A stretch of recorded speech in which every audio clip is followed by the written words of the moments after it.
Hi, this is Bruce with Z Group Energy in Coolidge, Arizona. It's January 12th, 2019. Happy New Year, everybody. We're off to another big start. I'd like to talk to you just a little bit about implementation of the Paris Climate Accord. As you probably recall, the accord was agreed to by the signatory parties on December 12th, I believe, way back in 2015. And the stated intention was to mitigate total global greenhouse gas emissions in the hope of limiting the increase of global average temperature to 2 degrees centigrade above pre-industrial levels, and to do so without negatively impacting food resources and while attempting to reduce global poverty. Now, so I get this right in the agreement's own words, at least in part. Article 2 states, and I'm going to read this right from the agreement, okay? One, this agreement in enhancing the implementation of the convention, including its objective, aims to strengthen the global response to the threat of climate change in the context of sustainable development and efforts to eradicate poverty, including by A, holding the increase in the global average temperature to well below 2 degrees centigrade above pre-industrial levels, and pursuing efforts to limit the temperature increase to 1.5 degrees centigrade above pre-industrial levels, hopefully, recognizing that this would significantly reduce the risks and impacts of climate change. B, increasing the ability to adapt to the adverse impacts of climate change and foster climate resilience and low greenhouse gas emissions development in a manner that does not threaten food production. End of quote. Excuse me, I'm a little hoarse. I apologize for that. We're in the middle of the cotton harvest here in Coolidge, and the dust is unbelievable. Now, in short, environmental calamity via climate change is hoped to be avoided per the United Nations Framework Convention on Climate Change. When they talk about convention, that's what they're talking about, the UNFCCC. And they hope to avoid this climate change by capping average global temperature increases to 2 degrees centigrade and perhaps as little as 1.5 degrees centigrade above pre-industrial levels. Now, there's some scholarly debate ongoing as to what time period exactly comprises pre-industrial and therefore what baseline level temperatures might be, but this debate has no impact on our consideration of the Paris Climate Accord implementation, nor on the fact that any renewable energy source must be provided with a net positive return on investment basis in order to be sustainable over time. That's just a given. Now, the Paris Agreement is organizational in nature. It's only about, I don't remember, 25, 26, 27 pages. It's not a very long agreement, and it is very, very general. There's not a lot of specifics in the agreement. It's organizational, okay? It's not technical, and it doesn't identify or define possible or available technological pathways toward accomplishing its stated objectives, okay? So this leaves us as Main Street global citizens, if you will, on our own in assuming what the Paris Climate Accord implementation actually means. Though I guess saving the planet, protecting food resources, and reducing global poverty are stated objectives assumed to be brought about by decreasing greenhouse gases, which in turn, though not stated, demands reducing the use of fossil fuels generally, as in, say, transportation, as well as reducing fossil fuels employed for generating electricity. I think we can assume that. Now, this is all to be done while pursuing less harmful alternative energy sources and doing so in a cost-effective and equitable manner among the involved nations. Now, this Paris Agreement is not a casual undertaking. Okay. According to Mr. Ben Wolfgang, writing for the Washington Times back on June 5th, 2017, I don't have more current numbers. I apologize for that.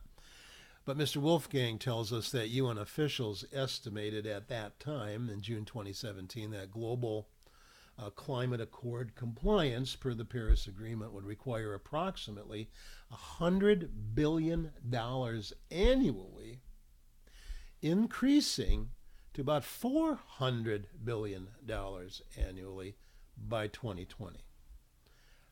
That ain't chump change, folks. That's serious money. Now, to date, and I don't want to wax too negative, but to date, the global effort to pursue realistic alternative energy sources is making little visible progress, despite significant worldwide funding allocated to the Paris Agreement program. Now, this is unfortunate, all right, as failure to secure cost-effective, dependable alternative energy sources prior to curtailing the fossil fuel-driven energy generation results directly in a reduction to the global standard of living. That's not arguable. We live in a fossil fuel world. We live in an electric world. And our electronics don't work without fossil fuel. Fossil fuels, even today, are very nearly 50% of the fuel used in the generation of electricity. It's down in the 40%. I don't remember the exact number. But it's not too far below 50%, all right? So this unintended consequence must be promptly addressed, and nobody's addressing it. Nobody's even talking about it. It must be promptly addressed and rectified by the global community. That's us. We can't depend on our leaders to do it. We, the people of Main Street, are going to have to address this. We are the global community of nations. And if we fail to address this, okay, then the entire climate accord program is going to fail. All right? Now, whether you agree with the program or not, I think the stated objectives are pretty good. Why would anybody want failure? Okay? Now, viable alternative energy research and development must then be aggressively increased in order for the Paris Accords to be meaningful in any practical sense. Today's wealthy developed countries are accomplishing little, almost nothing regarding successful implementation of new, legitimate, sustainable energy sources. We're still messing around with solar and wind, and no progress is being made, blah, blah, blah. Of the 193 nations signatory to the Paris Agreement, only a few, just a tiny number, such as the U.S., have made any serious financial contribution to the program since 2015. Now, this renders the large number, 193 nations, of signatory countries so often touted absolutely meaningless. It's irrelevant. Yeah, there's a lot of countries that signed up. They're not doing anything. If wealthy countries cannot or will not develop legitimate alternative energy sources, then how are poor, undeveloped countries going to do it? Well, they're not, is the answer. They have no way to do it. Wealthy, developed nations must first solve their own clean energy issues, okay? Only then can money be extended to the less wealthy developing nations make sense or be of any help whatsoever. Anyway, in any event, and in view of success of the Paris Accords, one viable alternative energy source that is not being seriously considered is the virtually unlimited source of thermal energy held deep within our own planet. Tapping this limitless source of energy can provide our world's population with all the desired energy we need for a virtually unlimited future time period if it's developed.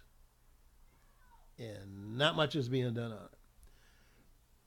The most effective and efficient way to harvest Earth's core energy is by geothermally manufacturing supercritical water via a closed, sealed system to generate unlimited quantities of electricity everywhere on our planet.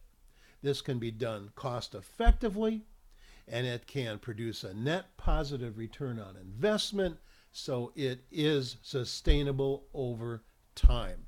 Supercritical geothermal energy is clean, renewable, sustainable, and available every hour of every day for everyone on Earth, anywhere on Earth.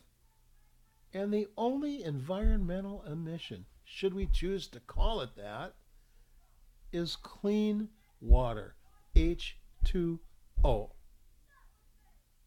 If you'd like to learn more about this exciting form of clean, cost-effective energy in terms of assiduously implementing the Paris Agreement objectives, please pay us a visit. Okay? You can find us at www.zgroupenergy.com, and there's a bunch of information there that you can dig into. And please feel free to contact me. I'm Bruce at that same place. Other than that, thank you for listening and have a great 2019. Thank you so much.